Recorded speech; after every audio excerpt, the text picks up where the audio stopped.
الا ما كتنجحش معاك التغميره ديال الدجاج دخلي شوفي هاد الطريقه غادي تستافدي منها بزاف بزاف بالنسبه للمبتدئات.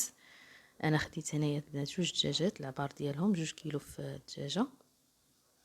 هنا غادي ناخذ واحد 10 رويصات ديال الثومه، وهنا عندي 2 ضامات ديال الزعفران، وعندي ضامه ديال البنه كتبقى اختياريه اللي بغى يستعملها. هنا غادي ناخذ الحامض مصير وغادي نقطعو على هذا الشكل. كنديرو كلشي في الهاشوار، وهنا عندي الربيع القزبر والمعدنوس. غادي نضيف عليهم معلقه صغيره ديال لاموطارد.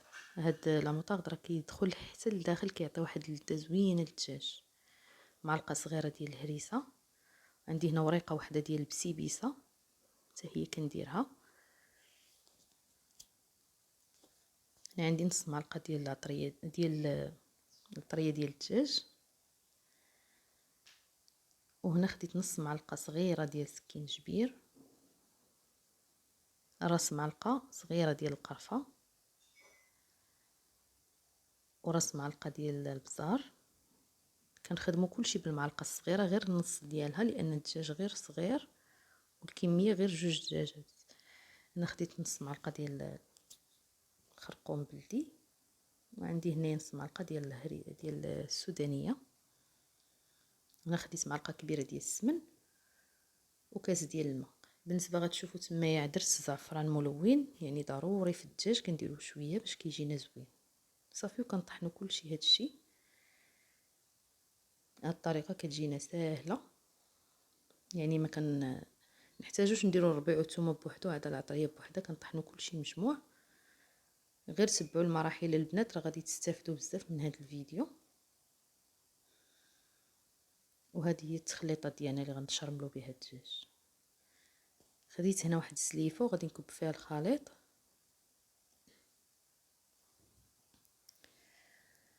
صافي هنا خديت الدجاج اللي غسلته بطبيعه الحال من قبل ونقيته مزيان وخليته بات ليله كامله. بالنسبه لهاد الدجاجه البنات العبار ديالو 2 كيلو. كنشرملوها مزيان صافي، وكنخشيو هذيك الشرموله بين الجلده والصدر باش كتجينا بنينه. ومن بعد كنخالفوا دوك الرجيلات على هذا الشكل. هنا غادي ناخذ الموس، وكديروا هاد الفتيحات ضروري في الصدر باش كيدخل معاه لاصوص، وكتدخل معاه ديك الشرموله ملي كيكون كيغلي وكيطيب كيدخل معاه البنه حتى للصدر لداخل. صافي على هاد الشكل. غتشوفوني البنات هنايا في هاد الفيديو راه ما دايراش الملحه نهائيا، لان الدجاج غاسله بالملحه. السمن مالح، الهريسه، الحامض، يعني ما ديروش الملحه، راه غادي يجيكم العبار هو هذاك، ما غيجيش مسوس، غادي يجي هو هذاك في الملحه ديالو. صافي تا هو غادي ندير ليه نفس الطريقه درت دوك الفتيحات في الصدر، وكنخالفوا دوك الرجيلات صافي وكنحطوه. بالنسبه لهاد الدجاج غادي نطيبو في الكوكوط، ما غنحتاج ليه الطنجره نهائيا. صافي هنا شرملتو ليله قبل وخليته بات في الثلاجه حتى الغد. خديت هنا 2 كيلو ديال البصله قطعتهم وخليت وحده هي اللي غادي نطيب بها. بالنسبه للبصله البنات ما ديروش البصله مقطعه مع الدجاج، راه كتخسر الطياب، ما كيجيش زوين نهائيا. هنا هادوك القطعات ديال الدجاج هما سلقتهم ونقيتهم مزيان، وكناخذوا ديك البصله كنقسموها غير على 4 على هاد الشكل. وغادي نضيف الماء. هنا بالنسبه للزيت ما كنديروش دابا حتى كيتغلي عندنا الطنجره. درت نص كاس ديال زيت الزيتون ونص الزيت العادي.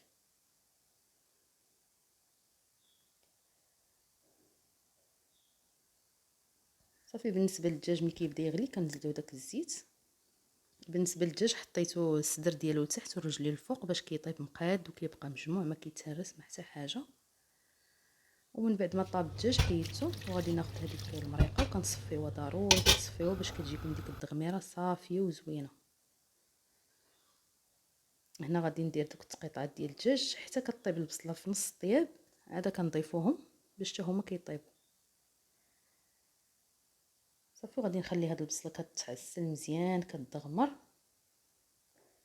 شوفوا هنا مازال غادي نزيدها، شوفوا كيفاش كتحمر غير بوحدها وكتقلى مزيان مزيان كطيب. من بعد ما كيبرد الدجاج مزيان، الا بغيتو تخليوه هكا مجموع كتخليوه، راه كيجي مجموع يعني ما كيتشتت ما حتى حاجه. شوفوا معايا، ولكن انا غادي نديرو بهذه الطريقه، غادي نقطعو على جوج باش يجيني في التبصيل، يجي التبصيل عامر ويجي زوين، كيجي بحال مطيبه 4 دجاجات هما غير جوج. شوفوا معايا كتقطعوه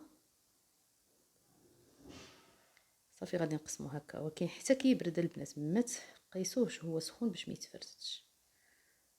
واحد السر، ملي كتحيدوا الدجاج كتحطوه على الصدر ديالو، ملي كتحيدوه من الطنجره ضروري تحطوه على الصدر باش كيبقى مجموع حتى كيبرد، وعاد كنقلبوه. هنايا الدغميره شوفوا كي ولات تعسلات مزيان. وهذا الزيتون سلقته حيدت منه الملح. بالنسبه لهذيك التخليطه اللي درتها البنات، راه درت معلقه ديال السمن وشويه ديال المطارد وشويه الهريسه، وما كندوبوهاش كنخليوها هكا وكندهنوا بها الدجاج صافي. هنا غادي نحط، شوفوا الدغميره كيفاش جات معسله واقفه وزوينه. وهذا هو الطبق ديالنا، كيجي زوين صراحه، كيجي كيشهي. هنا الزيتون حطيته بوحدو، درت ليه واحد شويه ديال المريقه وخليته كيطيب. وهذه هي الدغميره، شوفوا كيفاش كتجي معلكه ومجمره مزيان بحال طايبه على الفاخر، صراحه كتجي زوينه بزاف. غير نصيحه البنات، ما ديروش الملحه نهائيا، راه غادي يجيكم العبار هو هذاك. انا راه ما درتش الملحه هنا بمره وجا هو هذاك، جا القياس مقاد. وهذا الفيديو خاص بالمبتدئات البنات اللي يلاه بادين. هذه الطريقه زوينه وناجحه، غير تبعوها غتنجح معكم وغتحمر لكم وجهكم ان شاء الله. وكان هذا هو الفيديو ديالنا، نتمنى ان شاء الله يعجبكم. ما تنسوش البنات اللايك وبارطاج الفيديو، وشكرا لكم بزاف بزاف. نتلاقاو